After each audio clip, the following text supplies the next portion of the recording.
Halo teman-teman semuanya, kita lanjut ke soal nomor 4 ya. Jadi kita baca dulu soalnya. 1 Januari 2020, kita langsung tulis diketahui ya. 1 Januari 2020, Petra, sebuah perusahaan di USA, membeli 80% saham punyanya Sierra. Perusahaan yang di Prancis, Sierra pakai euro, Petra pakai dolar. Melalui US dolar 2.034 secara tunai. Berarti kita langsung masukin ke consideration transfer 2.034. Terus kita juga bisa langsung ngitung implied value-nya, yaitu sebesar consideration transfer kita bagi sama si persentasenya. 2.034.000 dibagi sama 80% bakalan ngasilin 2.542.500. Nah, selanjutnya kita baca lagi ekuitas Sierra. Saat itu terdiri dari capital stock dalam euro, yaitu 1.350.000 dan return earning 900.000. Nggak ada selisih antara nilai buku dan nilai wajar. Aset neto Sierra. Selisih nilai perolehan dengan nilai wajar dialokasikan ke paten dengan masa manfaat 5 tahun. Nah, kita tulis capital stock-nya Sierra di 1.350 euro sama di 900.000 euro buat RE-nya. Nah, teman-teman, karena ini transaksinya translasi, makanya kita tuh, apa sih yang kita translate? Yang kita translate itu mata uang punyanya anak buat bisa digabungin ke laporannya induk. Nah, di sini kan nggak mungkin ya kayak kita mau bikin laporan konsolidasi, sementara anak pakai mata uang yang berbeda. Makanya mata uang anak kita translate ke sesuai yang mata uang induk. Berarti di sini dari euro ke US dollar. Nah, jadi setiap ada kayak 1 US dollar sama dengan sekian euro. Ini tuh kita harus ubah dari euro ke US dollar. Oke ya. Nah, di sini kurs saat itu 1 US dollar sama dengan 0,90. Ini namanya kurs spot karena kurs saat terjadinya transaksi. Kita ubah kita maunya dari euro ke dolar, bukan dari dolar ke euro. Makanya kita cari, ternyata 1 euro itu berapa dolar sih? 1 euro kita bagi berarti 1 dibagi sama 0,9. Itu sebesar 1,11 dolar. Nah, tadi si Petra ngebeli Sierra kan pakai US dollar. Sementara ekuitas atau pencatatannya Sierra itu pakai euro. Makanya kita translate dulu ke US dollar biar kita tahu sebenarnya patennya tuh berapa sih yang dipunyanya Sierra, yang dimiliki sama Sierra. Nah, paten yang dimiliki Sierra itu sebesar 42.500. Dari mana? Dari implied value. Implied value kita kurangin sama total dari ekuitas punyanya Sierra. Didapat 42.500. Terus, karena patennya ini tuh punyanya Sierra, berarti kita harus ubah lagi dari dolar ke euro. Nah, dari dolar ke euro itu tinggal kita kaliin sama 0,90. Berarti di sini under value paten dalam euro adalah 38.250. Diperoleh dari 42.500, kita kaliin sama 0,9. Terus kita baca lagi soalnya. Pada 2 Januari 2020, Petra memberikan uang muka jangka pendek tanpa bunga ke Sierra. Uang muka jangka pendek namanya advance from. Ini yang ngasihnya siapa? Yang ngasihnya Petra. Berarti advance from P sebesar 450.000. Atau sebesar, ini euro ya. Atau sebesar 405.000 euro. Uang muka akan dilunasi dalam US dollar. Nah, karena akan dilunasi dalam US dollar, ya berarti tetap aja nilainya tetap 450.000. Karena udah nggak ada bunga, terus nggak dipengaruhi sama mata uang asing. Oke, nah di sini diketahui kurs ada kurs closing-nya, yaitu di 31 Desember saat tutup buku. $1 tuh sama dengan 0,8 euro. Terus buat average-nya $1 sama kayak 0,85 euro. Terus dividennya $1 sama dengan 0,8 euro. Nah, seperti yang aku bilang, kita tuh maunya nge-translate dari euro ke US dollar. Makanya kita tuh pengen semuanya dalam bentuk US dollar. Sementara di sini yang diketahui dalam bentuk euro. Maka kita translate dulu kursnya. Nah, caranya kita tinggal bagi aja 1 dibagi 0,8, terus 1 dibagi 0,85, 1 dibagi 0,80. Nah, selanjutnya kita mau disuruh bikin lembar transaksi atau kertas kerja translasi. Nah, sebelumnya kalian harus ingat dulu materi translasi. Jadi, materi translasi, kalau misalnya dia di balance sheet, kan balance sheet ada akun aset, liability, sama equity. Buat di akun aset sama liability, dia tuh selalu pakai yang namanya closing rate. Kalau equity, kalau misalnya capital stock, dia historis, atau pada saat dia diakui. Terus, kalau misalkan di saldo akun-akun yang ada di income statement, kayak revenue, expense, dividend, itu beda-beda. Kalau yang revenue sama expense, dia pakai rate yang average. Kalau yang dividen pada saat diumumkan. Terus, kalau misalnya ada perbedaan saldo debit sama kredit, maka bakalan dimasukin ke AOCI. Oke, kita ini dulu ya. Kita coba dulu ya. Kalau cash berarti dia aset. Berarti dia pakai rate apa? Dia pakai rate closing yang 31 Desember. Terus account receivable masih aset ya, berarti pakai closing 31 Desember. Terus inventory pakai closing 31 Desember. Plan aset pakai closing 31 Desember. Cost of sales berarti masuk ke akun yang ada di income statement. Cost of sales berarti dia tuh expense. Kita lihat expense ternyata dia pakai average. Depreciation expense dia expense juga masuk ke average. Operating expense dia pakai dia expense juga, berarti dia pakai average. Terus dividen. Kok nggak bisa ya? Sama dengan ini. Terus kalau misalnya dividen, dia pakai kurs tersendiri, yaitu kurs dividen. Terus di sini akumulasi depresiasi. Dia pakai kurs closing rate ya. Sama dengan closing rate. Dia ada di akun di akun balance sheet di bagian aset. Jadi dia pakai closing rate. Terus account payable, dia liability, dia pakai closing rate. Notes payable, dia pakai closing rate. Terus advance from kan uang muka. Dia juga masuknya ke liability, closing rate. Terus capital stock. Nah, capital stock ini tuh berdasarkan nilai historis atau pakainya spot. RE juga sama. Terus sales dia pakai revenue masuk ke average. Gain dia juga revenue masuk ke average. AOCI itu nggak ada ya. Nah, udah gitu kita masukin rate-nya semuanya. Rate-nya ini tuh harus di dalam yang dolar ya, udah dalam dolar, nggak dalam euro. Kita masukin rate-nya yang closing pakai yang 1,25 sama dengan 1,25.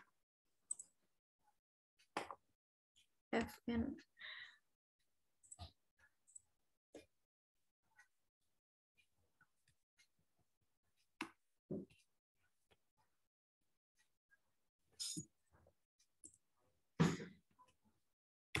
Nah, 1,25 sampai ke plan aset. Baru yang average masukin yang 1,18. Itu juga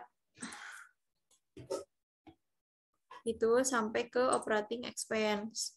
Baru yang dividen dia pakai kurs tersendiri yang dividen. Gitu ya, teman-teman. Terus yang di closing, yang payable juga gitu, masukin yang close rate. Terus yang ini pakai yang spot 1,1. Spot tuh yang ini ya. Terus sell sama exchange pakai yang average di 1,18. Nah, cuman di sini advance from karena dia lunasin pakai pakai dolar, berarti kita di sini langsung aja tulis 450.000. Baru kita masukin si advance from-nya dalam euro, yaitu sebesar 450.000 dibagi sama si rate-nya. Nah, kalau yang ini kan yang awal yang tadi, ini tinggal dikaliin aja kan ya. Trial balance dalam euro dikaliin sama rate-nya. Cuman kalau yang ini kebalikannya dari US dollar ke euro. Makanya harus dibagi. Udah gitu, kita baca, udah ya isi kertas kerja translasi, baru nentuin saldo AOC dalam laporan konsolidasi. Jadi, saldo AOC itu dipengaruhi oleh dua perhitungan. Pertama ada penyesuaian translasi sama penyesuaian paten. Kalau penyesuaian translasi, kita bisa langsung masukin dari nilai yang ini. Oh iya, belum aku jelasin ya. Jadi, di sini awalnya total debit ternyata 18.950.000. Sementara di sini kreditnya belum segini ya. Sebentar. Tadi aku baru jelasin sampai sini, belum ada exchange gain. Nah, tadi itu gini ya aku jelasinnya. Kita kosongin dulu. Nah, exchange gain berasal dari sini. Kita, kalau misalkan dalam euro, kita tuh sebenarnya punya utang 405.000 dalam euro. Ternyata setelah kita translate, sebenarnya 405 itu tuh kalau misalkan kita maaf. Jadi gini, kita tuh pada 2 Januari kita tuh punya utang 405.000 euro atau sama kayak 450.000 dolar.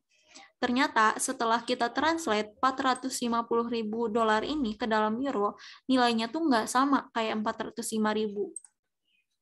Nilainya tuh ternyata ada di 360.000. Nah, di sini terdapat perbedaan kan? Harusnya kita tuh bayar utang tuh 405.000. Cuman di sini tuh kita bayarnya tuh malah disuruh bayar malah di sini ada yang harus kita bayar 360.000. Kalian bayangin utang kalian ada 400.000. Terus kalian cuman bayar 300.000. Berarti itu kalian untung kan? Makanya di sini ada yang namanya exchange gain. Sebesar berapa? Sebesar dari selisihnya. 405.000 kita kurangin sama 360.000. Nah, baru rate-nya kita kaliin berdasarkan yang average rate, yaitu 52941. Nah, tentunya si kredit ini tuh kan nggak sama ya kayak debitnya. Harusnya balance dong. Nah, makanya kita harus butuh yang namanya akun penyeimbang, yaitu AOCI. AOCI dari sini total debit. Oh ya, ini yang paling besar yang mana dulu? Debit apa kredit? Yang paling besar debit kan? Berarti kita tulis sama dengan saldo yang paling besar, debit. Berarti kita kurangin sama penjumlahan dari liability ditambah equity-nya.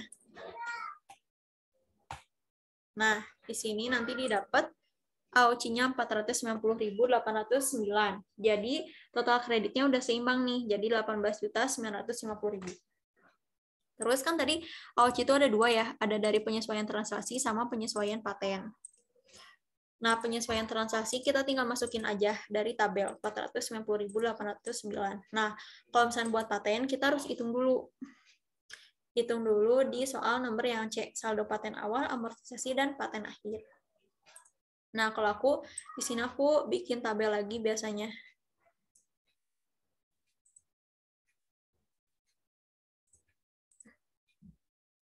Tabel isinya dari bagian paten yang awal, berdasarkan bagian paten nih. Paten yang awal kan dia udah diketahui ya, 42.500. Dalam euro 38.250. Nah, kalau paten ini tuh pakai kurs yang spot. yang ini buat paten yang awal. Berarti kita pakai yang 1,11. Terus kalau misalkan amortisasi kan masuk expense ya. Kalau expense kita lihat pakai spot apa? Pakai spot average. Nih dalam euro expense-nya 7.650 didapat dari mana? Dari 38.250 kita bagi sama masa manfaatnya. Itu kan amortisasi paten per tahun ya. Terus kita kaliin sama rate average di 1,18. Terus kita translate ke dalam dolar, yaitu sebesar 9.000 kita kaliin. Nah, udah gitu ternyata nilai paten sebesar 33.500 dolar. Ini menurut hitungan kita. Sementara kalau misalkan kita hitung langsung di laporan konsolidasi, ini tuh laporan punyanya si Sierra, maaf ya. Laporan Sierra. Kalau misalkan dalam euro, kita tinggal kurangin aja paten yang awal diakui 38.250, terus kita kurangin sama amortisasi paten yang udah diakui 7.650. Sehingga nilai paten di akhir itu kan udah jadi 30.600. Nah, baru kita translate pakai rate apa? Karena ini ending paten berarti ada di akhir kan, paten yang ada di akhir berarti pakai rate yang closing rate. Closing rate di 1,25. Ternyata nilai paten berdasarkan yang mau masuk laporan konsolidasi itu ada di 38.250. Nah, udah gitu berarti kan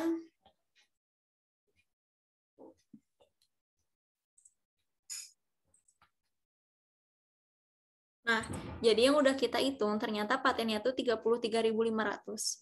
Sedangkan yang ada di laporan konsolidasi itu 38.250. Berarti kan ada kenaikan ya. Jadi yang kita hitung 33.500, sedangkan di laporan konsolidasi 38.000. Berarti kita harus nambahin sebesar berapa? Sebesar 4.750.000. Berarti ada kenaikan paten. Kalau misalnya ada kenaikan paten, berarti AOC-nya naik. Ini maaf ya. Ini di sini plus AOC-nya kredit. Sebesar berapa? Sebesar 4.750. Nah, berarti saldo AOC itu dari penyesuaian translasi kita tambahin sama si penyesuaian paten yang 4.750. Kan AOC di kredit berarti dia bertambah ya. Nah, berarti saldo AOC kita kaliin sama kepemilikan P ke S sebesar 80%. Ntar didapat saldo AOC-nya 396.447. Terus di sini kita nyari tahu NCI expense-nya berapa. Yang di nomor D, nilai NCI expense sama NCI equity. Nilai NCI expense diperoleh dari persentase kepemilikan NCI-nya. Kan ini P ke S 80%. Berarti NCI sisanya berapa? 20%. Kita kaliin sama net income dikurangin amortisasinya. Nah, net income-nya kita hitung dari tabel ya. Ada net income berarti komponennya dari sales. Dari pendapatan dulu, dari bawah dari sales, ditambahin sama exchange gain, dikurangin sama cost of sale, kurangin depreciation expense, dikurangin operating expense, nanti didapat net income sebesar 2.852.941. Nah, selanjutnya net income tersebut dikurangin sama amortisasi dari paten sebesar 9.000.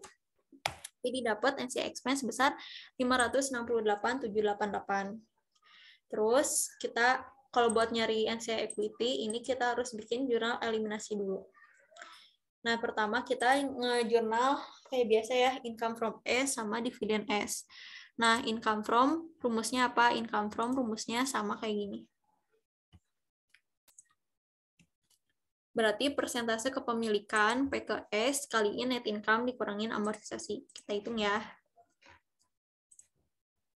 Sama dengan persentase P ke S kita kaliin sama net income dikurangin sama amortisasinya.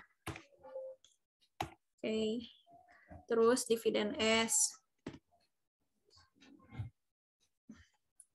Dividen S sama dengan ini. Yang ini kita pakai yang dolar ya, jangan pakai yang euro. Oke. kita kaliin sama 80%. Berarti ini investment in S sisanya. Terus NCI expense, tadi kita udah hitung ya, sama dengan yang ini. Dividen S-nya tinggal dividennya 312.500 kita kaliin sama 20% kepemilikan sisanya. NCI equity ending berarti selisihnya ya, NCI expense dikurangi dividen. Baru di sini eliminasi akun resiprokal investment in S dengan ekuitas. Pertama ini kita ngapus dulu RE yang dari pembelian yang dari sini. RE 1 juta, capital stock 1.500.000 kita hapus di saldo debit. Saldo debit, terus jangan lupa ada paten 42.500 dari sini ya. Dari yang udah dolar. Semuanya ingat kalau di jurnal eliminasi udah pada dolar. Terus udah gitu investment in S berarti tinggal kaliin persentase kepemilikan dikali jumlah yang ada di debit. Kalau yang NCI equity sisanya itu selisihnya ya. Terus ada amortisasi paten pada paten sebesar 9.000. 9.000 didapat dari nilai ini ya. Amortisasi paten. Terus udah gitu kita ngejurnal understated paten. Patennya kan tadi yang aku bilang ya ada kenaikan paten, berarti patennya di debit. Paten di debit 4.750 pakai nilai yang ini. Terus kita ini kreditnya investment in S. Jadi nilai paten ini dibagi dua ke investment in S sama ke NCI. Ke investment in S sebesar kepemilikan PKS 80% dan sisanya ke NCI equity beginning. Terus ini jurnal translasinya. Nah, ini jurnal translasi nilainya dari sini, dari tabel 490.809. Terus dikurangin sama investment in S. 409.809 dikaliin sama 80%. Baru selisihnya masuk ke NCI equity beginning. Terus di sini ada jurnal pelunasan eliminasi akun uang di muka sebesar 450 jurnal eliminasi akun uang muka advance from pada advance to Sierra. Jadi sebenarnya utang ini tuh nggak boleh dicatat, jadi makanya harus dieliminasi. Kan advance from itu akun normalnya di kredit. Kalau misalkan mau dieliminasi berarti dia ada di debit. Oke, mungkin sekian dulu teman-teman dari aku. Kalau misalnya ada kekurangan mohon maaf. Makasih.